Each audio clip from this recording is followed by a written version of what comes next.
Olá, seja bem-vindo ao canal Falando sobre Ética e eu sou o comandante Ricardo. No último vídeo, falamos sobre organizações criminosas, no qual apresentei resumidamente como surgem e como operam. Hoje vamos terminar o capítulo 3 do meu livro, finalizando os vídeos sobre ele, tratando de delação premiada e acordo de leniência.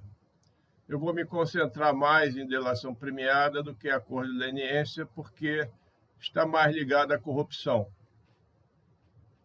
Com isso, terminamos uma construção que teve início com a ética, baseada na sua vertente científica, ou seja, aplicada de forma concreta aos relacionamentos humanos, mostrando os benefícios gerados para a sociedade quando a ética se torna um hábito nesses relacionamentos.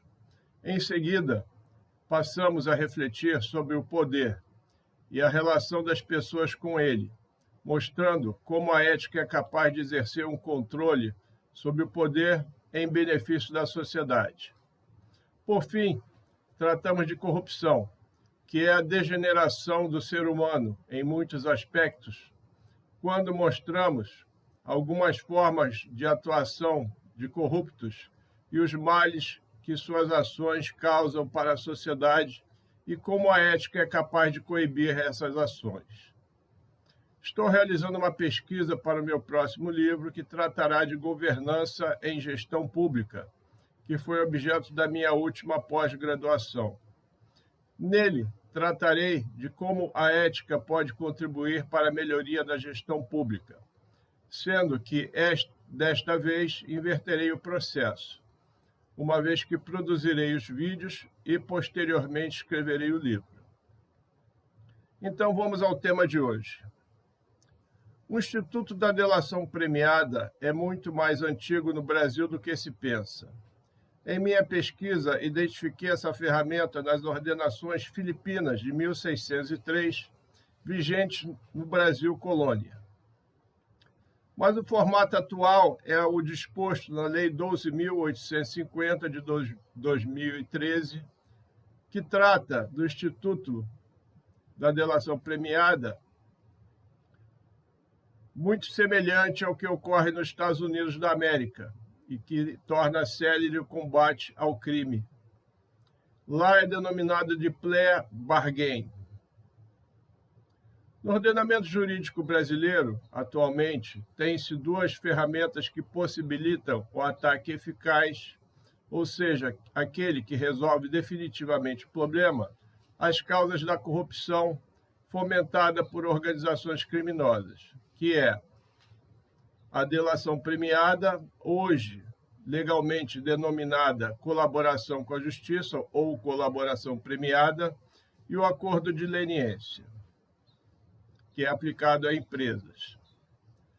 A delação premiada aplica-se a pessoas físicas e o acordo de leniência a pessoas jurídicas. É importante ressaltar que se trata de meio de obtenção de prova, que possibilita mostrar um conjunto probatório robusto, que possa comprovar de forma irrefutável os crimes de corrupção, por meio de obtenção de provas materiais associado com outros meios de prova. Assim, esse conjunto probatório ficará tão forte que tornará difícil para os advogados que defenderão os membros da organização criminosa inocentar seus clientes, mesmo que sejam hábeis em processo penal. Em razão disso, a absolvição torna-se praticamente inexequível. Assim, a tendência lógica será colaborar com as investigações numa forma de acordo, cujo teor, após verificada a veracidade e comprovada pelo juiz, será homologado e passa a valer. Em função disso, outros membros da organização criminosa vão aderir a esse acordo num efeito dominó, pois saberão que seus crimes já serão conhecidos da polícia e do Ministério Público, havendo fortes indícios que serão condenados no futuro. Isso certamente desmantelará a organização criminosa. Portanto, trata-se de ferramentas eficientes e eficazes contra as organizações criminosas. Resta lembrar que o acordo de delação premiada e o de leniência são meios de obtenção de provas, não são provas por si só. A inclusão desses importantes meios de obtenção de provas no ordenamento jurídico nacional se deu em razão da significativa evolução da criminalidade organizada, que passou a se utilizar de mecanismos capazes de anular a capacidade de investigação do Estado por meio da corrupção de agentes públicos em todos os poderes. Quando se enfrenta uma organização criminosa, não se pode utilizar apenas as ferramentas convencionais que o sistema de persecução criminal dispõe para desvendar crimes comuns, porque apenas eles não serão eficazes. Então, o Estado precisa ir além, sempre de forma legal, porque a organização criminosa estará invariavelmente um passo adiante dos investigadores. Essa distância será ainda maior quando se estiver diante de uma corrupção institucionalizada, que foi conceituada no nosso vídeo anterior. E, enfrentando organizações criminosas, será praticamente impossível quando a corrupção estiver sistematizada. Assista o vídeo e verá o porquê. No Brasil, a ordem social, ideológica, econômica e política vigente tem origem na colonização do país, que trouxe para nós a forma patrimonialista de gerir o Estado vigente na Península Ibérica naquela época. O resultado disso foi a vulgarização da corrupção, em todas as suas formas, porque nesta forma de gestão, aqueles que estão no poder consideram que o Estado pertence a eles. Após séculos, essa forma de gestão gerou a corrupção que vivenciamos hoje e que infesta a sociedade em todos os setores.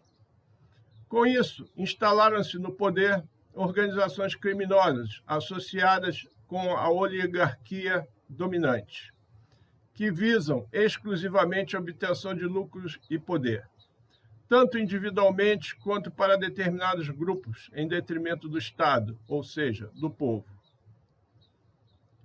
Essas organizações criminosas baseadas na corrupção generalizada, que juntas formam o que conhecemos como sistema, não são vistas com a mesma repugnância que as organizações criminosas que cometem crimes violentos contra a vida, por uma simples razão: porque não deixam cadáveres estendidos por aí.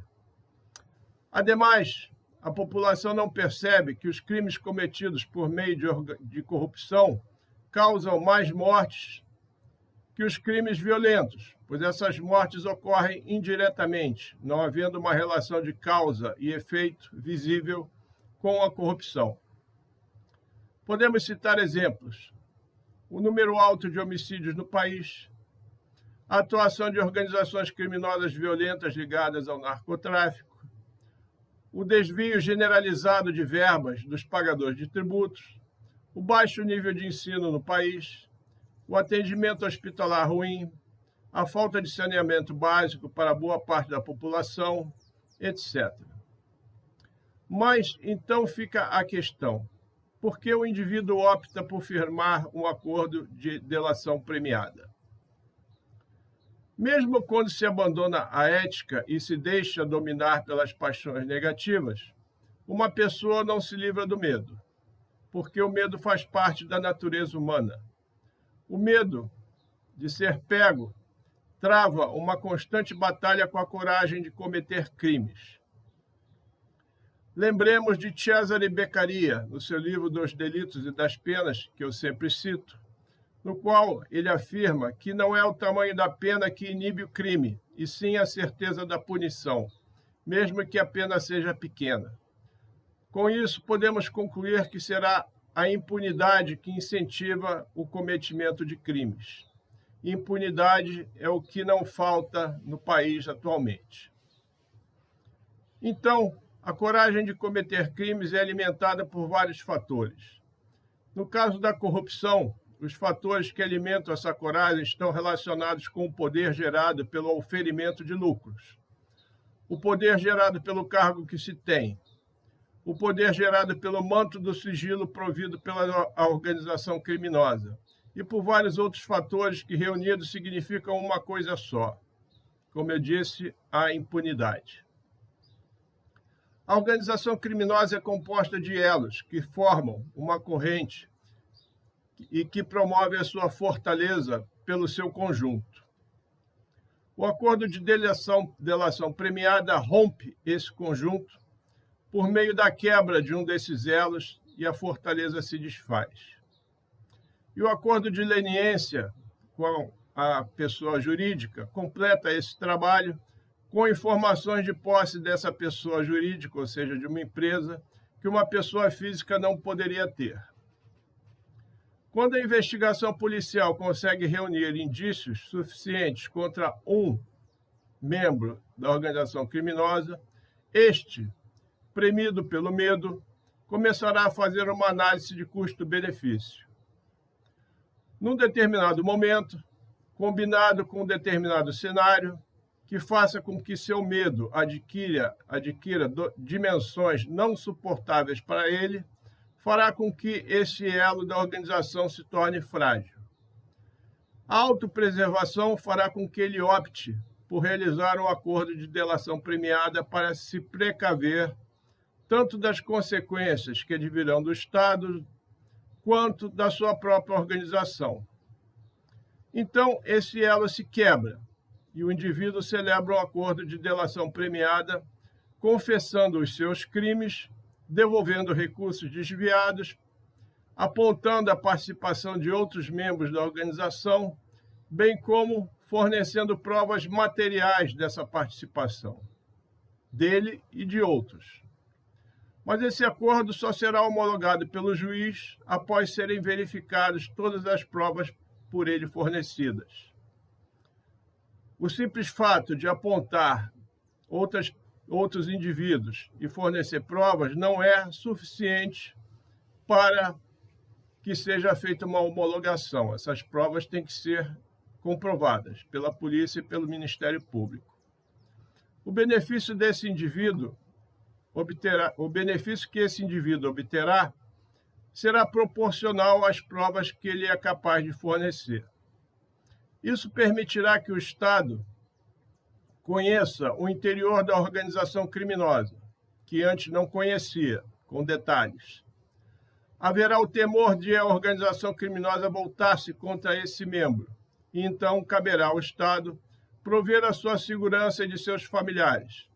O Estado passa a lhe dar a proteção em troca de informações e provas materiais, abdicando em parte do seu poder de império em relação a um ou mais indivíduos para desmantelar toda a organização.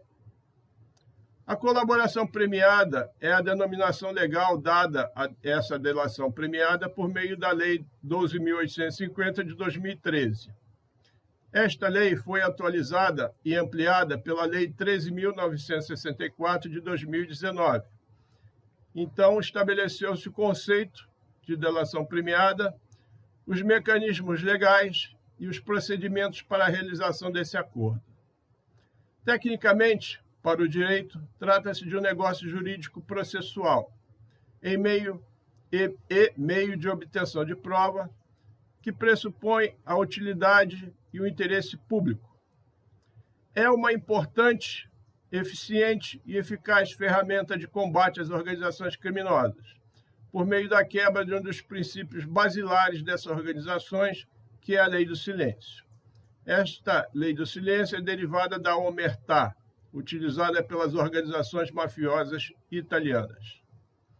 A colaboração premiada, segundo Marcello Mendroni, em seu livro O Crime Organizado, decorre do princípio do consenso, que permite flexibilizar o princípio da legalidade, tendo por objetivo maior o desmantelamento de uma organização criminosa, permitindo assim uma negociação de redução de pena para o membro da organização criminosa que se comprometa a quebrar o silêncio, além de se declarar culpado, revelar crimes tanto cometidos por ele quanto por outros membros e fornecendo provas materiais.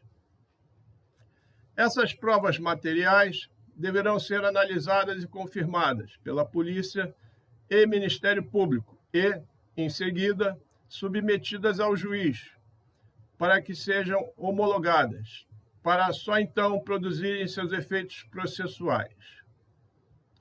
Com isso, o delator poderá usufruir da redução da pena correspondentes aos crimes praticados por ele.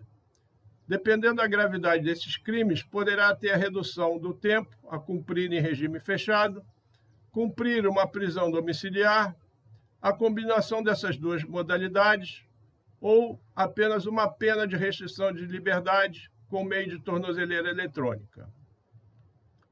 Ainda segundo Mendrone, os fatos revelados deverão ser novos, ou seja, desconhecidos pelos investigadores, e provas materiais deverão apontar para fundamentar essas afirmações. Então, é importante para quem deseja utilizar essa ferramenta de delação premiada se antecipar aos outros membros da organização criminosa. Por quê? Porque quanto mais tempo demorar, a polícia e o Ministério Público terão conhecimento de mais informações e, a partir de certo momento, não será mais interessante para o Estado realizar um acordo de delação premiada com algum membro da organização criminosa, pois ele não vai revelar nada de novo. Então, é bom se antecipar. As revelações em si não constituirão elementos probatórios, apenas apontarão caminhos para a obtenção de provas materiais que serão utilizadas nos processos criminais. Isso difere da simples confissão, porque esta apenas relata crimes praticados por um indivíduo e que ameniza a sua pena por meio de reduções legais. A colaboração premiada decorre da cooperação voluntária e efetiva com a justiça.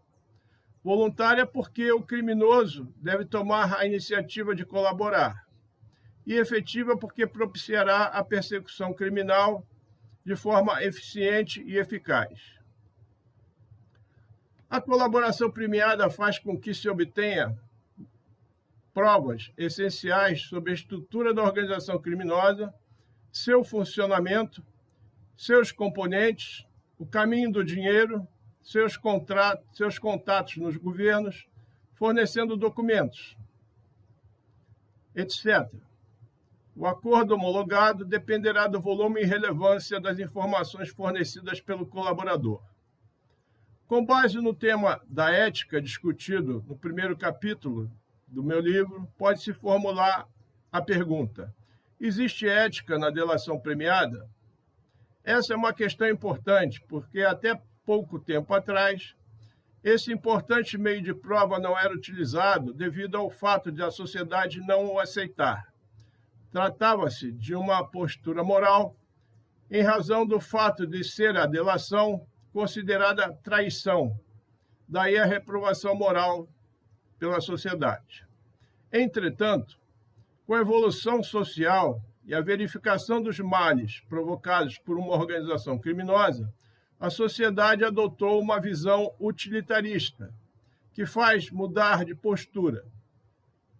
Trata-se de uma discussão complexa, uma vez que a traição é mal recebida pela sociedade de origem predominantemente cristã. A resposta para a pergunta formulada acima é sim, existe ética na delação premiada, mas não em relação à organização criminosa, existe ética em relação à sociedade. Ou seja, aquele que praticou crimes que envolvem desvio de verbas dos pagadores de tributo pode ter se desviado da conduta ética de um cidadão, analisa o custo-benefício da sua situação ou realmente se arrepende do que fez.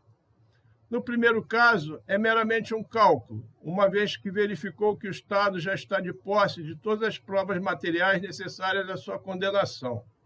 No segundo caso, o seu caráter, antes enfraquecido, recupera-se por força da ética latente que ainda possui e faz com que ele reflita sobre o mal cometido que causou à sociedade.